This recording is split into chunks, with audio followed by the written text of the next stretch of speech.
Il est là avec nous, Jean-Marie Thénault, bonsoir. Bonsoir. Il s'appelle Joyce. Joyce, oh là là, Joseph. Joe Matrice. Tu changes ton nom subitement. Voilà. Et Tatiana. C'est Tatiana Septo. Tatiana. Voilà. Ok. Voilà. Celui qui a rangé les caméras ici, c'est Miller Chan. Qu'est-ce qu'il a représenté tout le monde? Qu'est-ce que tu fais? C'est lui le réalisateur. Moi, on m'appelle le plus chaud de la Terre. Absolument, ça se voit d'ailleurs. Oh là là. N'oublie pas la question. La question a été posée là avant que tu n'entres. Si tu ne la réponds pas. Parce que même là, vous n'êtes pas encore entré. Il n'y a pas de problème. Là, le problème maintenant. Il n'y a pas de problème. Je ne sais pas si Abraham a briefé notre invité. Je n'ai pas besoin d'aide. Il ne faut me pas poser la question. Je vais arriver. C'est comment? Comme d'habitude. Non, Abraham ne l'a pas briefé. Abraham, c'est pas normal. Papa Thénault, tu Oh là viens de passer à là. côté là. C'est ça, c'est grave. Je viens de passer à À côté. côté. C'est-à-dire, c'était là, tu es passé à côté. Tu es passé comme un taxi plein. L'émission s'appelle C'est comment? Donc quand on L'émission pose la s'appelle C'est question, comment. On dit c'est comment à l'émission, on doit répondre.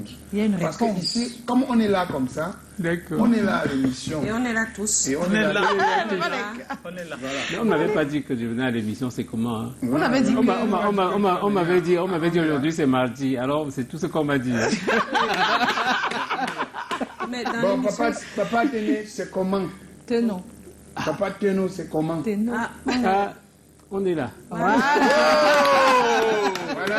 Il est entré maintenant. Maintenant, il est Les entré. autres sont partis chercher leur vie. Ils sont là partis là. à Douala, Joe. Yaoundé De la France. et la France. Joe. Alors, ma question, j'ai la question. première. Et quand tu as la première question... Non. Papa Thénault, tu es né et tu as passé ton enfance au Cameroun, mais ta relation, la première professionnelle que tu as avec le cinéma, c'est de l'autre côté, en France. Mais moi, j'aimerais bien savoir la relation que l'enfant Thénault avait avec le cinéma quand il était au Cameroun. Il n'y avait même pas de cinéma. Mais si, il y avait avait des cinémas d'ailleurs. Moi, j'ai grandi à San Mélima. Et dans San Mélima, vous allez être surpris. Il y avait les rues, il y avait la première, la deuxième, la troisième, la quatrième rue. On était à la quatrième rue. Mais à la rue d'en bas, là, il y avait un cinéma qui présentait des films hindous. Waouh. Ah, Un hindou. Il y avait un cinéma. D'accord. Un cinéma. C'était un cinéma commercial, donc c'était une maison en fait qu'on avait transformée en cinéma. Mais voilà, c'est ça. Et il y avait un écran et puis on regardait les films hindous. Les films hindous. Quand on avait les moyens, parce que parfois il y a une seule personne qui voyait le film. Et pendant les matchs de foot, là, il passait son temps à nous raconter ce qu'il avait vu. Et tout le monde l'écoutait, puisque c'était souvent le 2-0 qu'on faisait quand on était petit. Oui. Et ceux qui attendaient, là, on racontait le film. Et puis le même film se racontait tellement de fois, ça changeait, ça se transformait. Oui. À la fin, même celui qui avait vu le film, quand on lui racontait encore le film, c'était même plus le même film qu'il avait vu. Et c'est comme ça que le Congo, ça s'est passé. Exactement.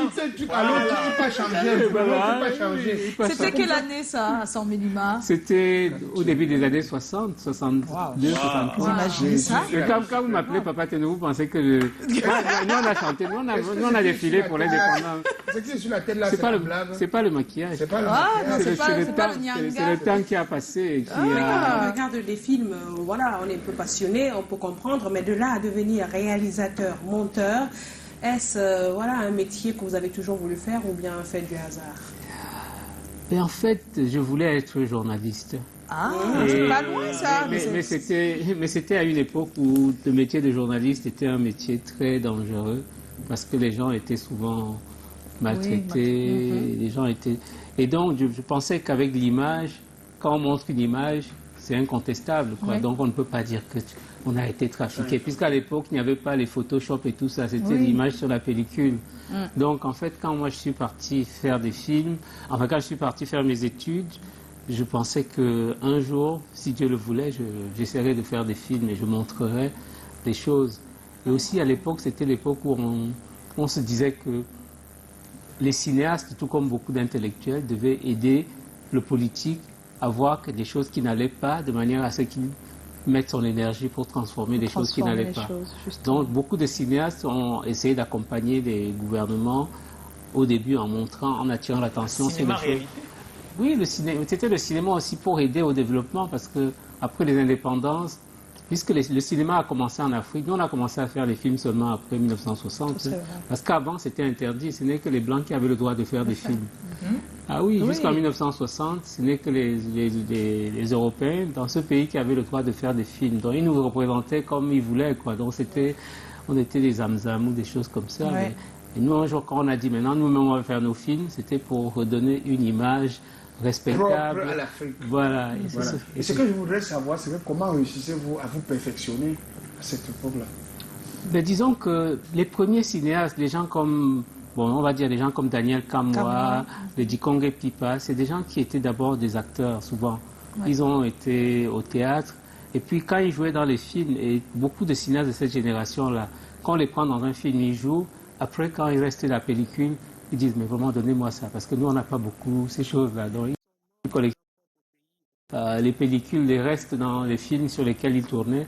Et après, quand ils en avaient suffisamment, ils disaient, maintenant, moi-même, je vais aussi faire mon propre film. Et c'est comme ça, on appelait ça le mégotage. Donc, ils commençaient comme ça, ils essayaient. Et beaucoup de grands cinéastes ont commencé en faisant leurs films sans être vraiment allés, ou alors après ça, sont allés dans des instituts comme des instituts à Paris pour apprendre. Mais au départ, vraiment, beaucoup ont appris sur le tas, quoi. Oui, mais j'aimerais savoir, il y a une partie dans votre histoire qui m'interpelle, c'est que vous avez fait votre enfance ici, vous étiez à San Milima, et puis vous avez notamment appris vraiment le cinéma de l'autre côté, mais entre-temps, qu'est-ce qui se passe? Mais entre-temps, je suis au lycée de Claire, entre-temps, je suis aussi j'ai fini au lycée de Bafoussam, et après, ben, je m'inscris une année comme ça à l'université pour... Quelle branche? J'ai fait des études scientifiques au départ. J'ai fait un bac C. Oui. Et puis... Bon, à ce moment-là, est-ce que le cinéma est déjà votre passion? Non. J'aime beaucoup jouer, j'aime rigoler, parce que pour moi, bon, j'étais un peu insouciant. Et j'ai la chance d'avoir une bourse pour aller faire des études non, c'était d'abord en Angleterre. C'était j'ai une bourse de télécommunication. C'est pas toujours très bon, disons, un peu. Bon, il y a télé et communication, mais bon, jusque-là. Mais c'est vrai que j'ai cette bourse et quand j'y vais, je tombe dans un student union. C'est la première fois que je me retrouvais d'Ivoire moi-même, avec une bourse, donc avec de l'argent. Donc on a tout ce grand amphi où les gens prennent la parole dans des grands débats politiques. Ouais. Et donc ça me fascine. Je m'intéresse à l'international socialisme, bref, tout ça. C'est là que je trouvais le virus un peu de tous ces grands débats, de toute cette réflexion. Et je milite, je suis dans les associations et je trouve ça vraiment très très bien. Et après la première année, bon, c'est vrai que les études du coup scientifiques ne me plaisaient pas beaucoup. Donc après la première année, il y a des soucis avec la bourse parce que j'avais signé en disant que je ne devais pas m'occuper de politique. Mais là, et que les gens n'étaient pas contents. Et après, ils continuaient à m'embêter tout le temps. Et puis au bout d'un moment, je leur ai dit, bon, franchement, vous commencez à m'embêter. Soit vous renouvelez la bourse, soit je rentre. Ils ont dit, mais non, quelqu'un ne peut pas venir jusqu'ici en 75, 76 et puis repartir. Mais ils pensaient que c'était une blague. Je suis retourné. Un jour, j'ai pris l'avion, je suis revenu, je me suis retrouvé à Yaoundé. Et j'ai trouvé du boulot à la radio. À la radio nationale. Et j'ai commencé à travailler comme technicien à la radio. Et c'est de là que je rentre à l'école polytechnique. Et je commence une première année à l'école polytechnique.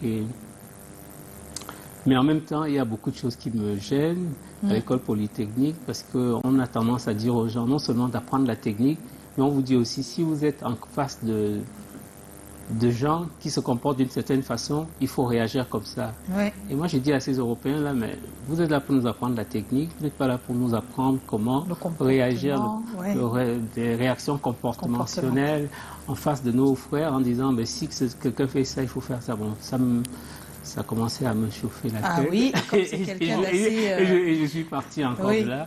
Oui. Et c'est là que je suis retourné en Europe, à l'INA. Oui. Et j'ai fait 2 années. Et puis j'ai continué, j'ai fait une maîtrise en communication audiovisuelle. Et ce n'est qu'à ce moment-là que j'ai commencé à travailler à la télévision comme monteur. Et pendant ce temps, j'ai acheté une caméra 16 mm parce que la télévision se faisait en film à l'époque. J'ai commencé à filmer tout en étant journaliste dans un petit journal qu'on avait créé à Paris entre nous. Donc c'est un chemin très chaotique parce que pour trouver sa voie, bon, parfois il y a des voies linéaires, et il y a des voies aussi d'autres qui sont vraiment tortueuses. Waouh. C'est très beau en tout cas. Combat, hein. Mais on le ressent à travers vos œuvres que vous avez une grande envie de dénoncer, ça se ressent beaucoup. Mais c'était pas seulement une envie de dénoncer, parce que quand on dit que ça devient une dénonciation, c'était plutôt une envie d'accompagner. Oui, on est d'accord, mais il faut dénoncer pour que ça aide à ce qu'on accompagne, c'est pas ça? Non, mais en fait, il faudrait revoir la situation. Quand le Cameroun devient indépendant, quand tous les pays africains deviennent indépendants, il y a peu de gens. C'est-à-dire qu'il n'y a pas beaucoup de cadres. Donc, beaucoup d'intellectuels sont même invités par le gouvernement.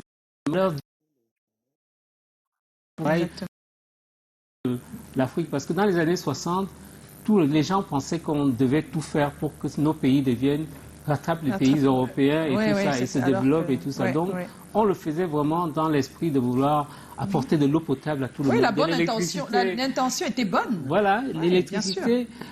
Mais en même temps, quand les gens sont devenus arrivés au pouvoir, ils ont regardé comment nos chefs se comportent au village. Ils se sont dit, mais aux chefs, on ne dit jamais ce qui ne va pas. Mais pourquoi est-ce qu'à nous, on doit dire ce qui ne va pas? Donc, ils ont commencé à prendre l'attitude des chefs. Donc, ceux qu'on leur disait pour les aider à travailler, du coup, ils voyaient ça comme des poignards. Comme des coups de poignard. Ils vont nous empêcher de digérer notre pétrus et notre... quoi que ce soit. En 1996, donc, vous réalisez Clando, prix du public au 6e Festival du cinéma africain de Milan en Italie, un des plus grands succès. Racontez-nous un tout petit peu, pour vous, qu'est-ce qui a fait le succès de ce film? De Clando. Oui. D'abord, Clando a été tourné ici à Douala. C'est ça. Et Clando, pour moi, c'était une réflexion sur ce qui s'était passé pendant les villes mortes. Parce qu'en fait, c'est l'histoire d'un jeune informaticien qui a des amis étudiants qui viennent de temps en temps se servir de son matériel pour imprimer des tracts qu'il photocopie. Et un jour, la police lui tombe dessus et il se retrouve 3 mois en prison. Mais il faut bien expliquer que c'était des tracts oui, c'était non aux élections, truquées, bref, des tracts. Mais l'informaticien, il ne se préoccupe pas de savoir ce qu'on écrit. Mais en fait, même s'il savait, en plus, bon, il ne pensait pas que... C'est un complice. Oui, complice. Pardon, vous n'avez pas fait le tribunal du film Clando? Oui, mais bon, mais disons que c'est un complice. Mais en même temps, j'ai dit pendant longtemps que vous n'avez plus besoin d'entrer dans le Sisongo pour exprimer vos opinions. Voilà, c'est ça, c'était la période, ça c'est 96 quand même. Hein. Voilà. Et l'informaticien est devenu un clando après. Non, mais l'informaticien a été kidnappé, on l'a mis en prison, sans procès, sans rien. Il a été torturé. Voilà. Et puis, un beau jour, après les élections, on le sort, on va le mettre à un carrefour à Bonamoussadi. On dit, toi, reste là, tu ne bouges pas, tu nous attends.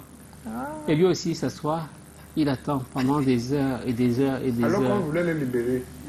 Non, mais c'était une libération, mais une libération conditionnelle. En lui disant, mais on te laisse là, mais on peut revenir te chercher à n'importe quel moment. Il n'avait pas compris le système. Mais est-ce que vous-même vous auriez compris que vous faisiez ça à l'époque? C'est pas possible. À l'époque, on peut passer aujourd'hui que peut-être... Aujourd'hui, qu'on le donne, mais à l'époque, non. Parfois, on fait les rafles comme ça. Tu sors dessus, il y a un commissaire qui te remarque. Il te dit, voilà, 1000 francs, va m'acheter un paquet de cigarettes. Tu reviens vite. C'est une manière de te dire de fuir. Vous m'avez dit ça devant tout le monde. Il te dit, voilà 1000 francs, achète-moi un paquet de cigarettes. Oui, c'est vrai. Allez. Ça fait belle scène, ça. Allez, c'est parti. Et si tu reviens avec le paquet de cigarettes?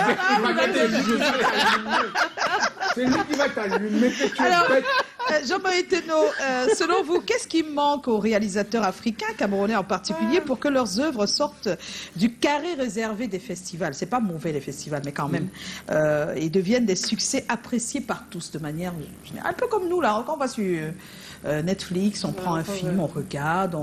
Comment on peut faire pour arriver à ce niveau-là? Mais vous savez, ce niveau n'est pas tellement différent des choses que nous faisons. Oui. Parce que quand vous prenez un film comme Munamoto, qui a fait le tour du monde, ça fait partie d'un des chefs-d'œuvre du cinéma. Mais en même temps, si vous voulez qu'on fasse des films comme Netflix, c'est une plateforme qui est mise en place, qui a incarné des charges. Même Canal 2 pourrait devenir comme Netflix. Mais encore, il faudrait que à Canal 2, on ouvre la porte à des gens qui ont les compétences pour pouvoir faire des films de ce niveau. Parce qu'en même temps, on ne peut pas penser que si on dépense 1000 francs pour faire un film, il aura la même classe et le même niveau qu'un film sur lequel on dépense 100 000 francs. Quoi. Oui, on est bien d'accord. Quand je signalais Netflix, c'était pour avoir autant de popularité. Je parlais surtout du côté... C'est-à-dire, pour le moment, il y a certainement des choses qui se font bien, mais qui ne sont pas, on va dire quoi, demandées, peut-être parce qu'on ne sait pas. Oui. Et c'est de ça que je parle plus. Ce n'est pas vraiment le Netflix le problème, c'est-à-dire c'est de dire comment faire pour que les réalisations arrivent à des niveaux de films internationaux, que quelqu'un peut se lever, il clique, il a le film sans problème. Mais d'abord, premièrement, il faut mettre en place une véritable politique pour arriver là. Parce qu'en fait, on ne se lève pas un jour comme ça. Netflix ne vient pas du néant. Donc, du coup, il y a des gens qui s'assoient, qui ont un business plan, qui réfléchissent et qui décident de mettre de l'argent en mettant une exigence de qualité. Et une fois qu'on a mis cette exigence de qualité, on recrute les gens qui savent comment travailler pour arriver à ça. Et quand les gens travaillent, ils savent qu'avec les moyens, et notamment les moyens, je sais que M. Emmanuel Chatué, qui maîtrise la communication, pourrait aussi disséminer son signal partout. Mais s'il y avait cette volonté de mettre de l'argent pour la production, voilà, et en mettant ça, qu'on mette bien de l'argent pour la production, pour que ça aide des réalisateurs compétents à faire des films de haut niveau. De haut niveau, et du coup, à inviter les techniciens qu'il faut. Et même jusqu'à aujourd'hui, c'est possible. Hein, si quelqu'un lance une véritable série en disant, bon, voilà, mettez-vous autour de Jean-Marie Thénault, et si on donne 6 mois, on dit, et puis à partir de 6 mois, toutes les semaines... On commence à voir, même s'il y a eu un creux entre les années de Moulin Mouto avec des Congué Pipa, et aujourd'hui il y a eu un petit creux à un moment, il y a quelque chose qui se passe ou pas pour vous? Oui, il y a un frémissement, mais le frémissement reste toujours avec des œuvres qui ne sont pas des œuvres qu'on retrouvera dans quelques années, quoi. C'est trop des œuvres de consommation courante. Oui, courante, commerciale. Et quelque part, je peux montrer un film comme Clando qui a maintenant 25 ans. 5 ans, je peux encore le montrer sans rougir. La différence n'est pas très grande malgré les âges, malgré les années. Oui. Et aussi même au niveau de l'écriture. On a eu Fisher's Mind, je ne sais pas si vous avez vu Fisher's Mind Diary, par exemple. Oui, c'est pas quelque chose qui permet d'avoir de l'espoir, non? Oui, ça permet. Fisher's Diary, et les anglophones sont en train de faire un travail assez intéressant au niveau du cinéma.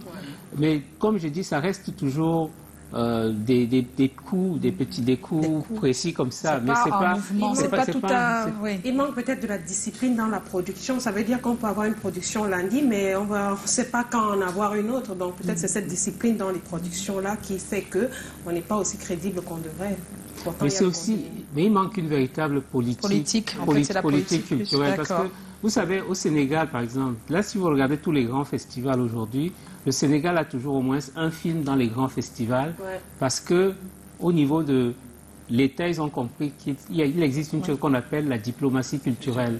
C'est-à-dire que la diplomatie culturelle permet qu'un État mette de l'argent dans les films, choisisse un film de qualité qui représentera toutes les valeurs du pays, qui racontera une histoire de très grande qualité, qui pourra aller dans presque tous les festivals, et on dira, mais voilà un film sénégalais, et petit à petit, ça donnera naissance à d'autres réalisateurs. Mais pour revenir un peu à une véritable série au niveau de la télévision, on pourrait, avec un pool de gens, lancer une série de films, même d'1 heure, parce qu'il faut peut-être commencer par des 52 minutes, mais pas seulement penser que ce sont tous les réalisateurs maison qui vont faire tous ces films.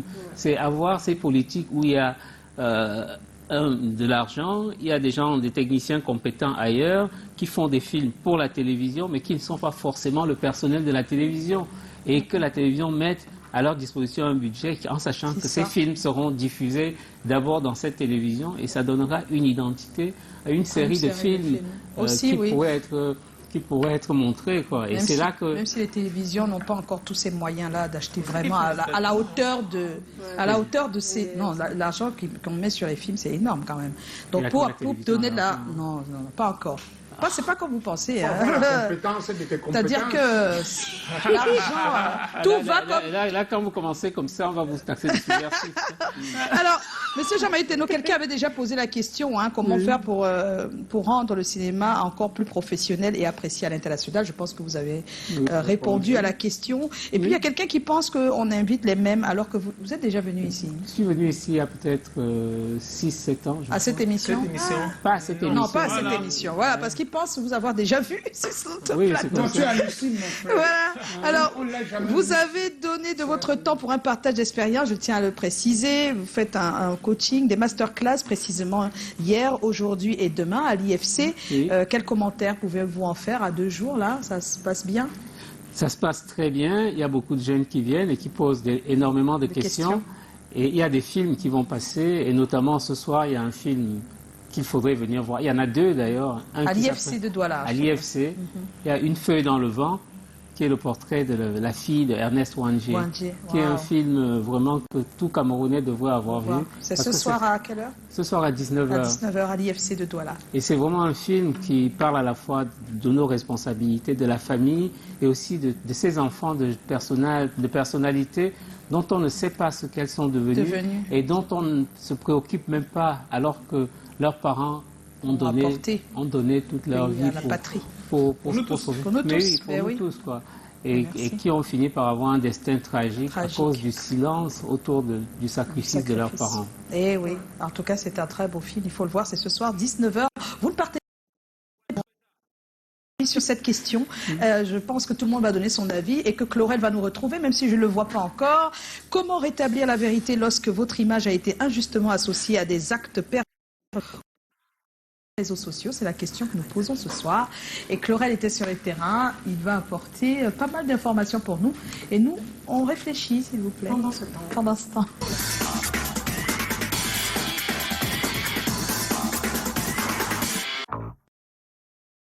Yes, il est en train de prendre place, notre Chlorel.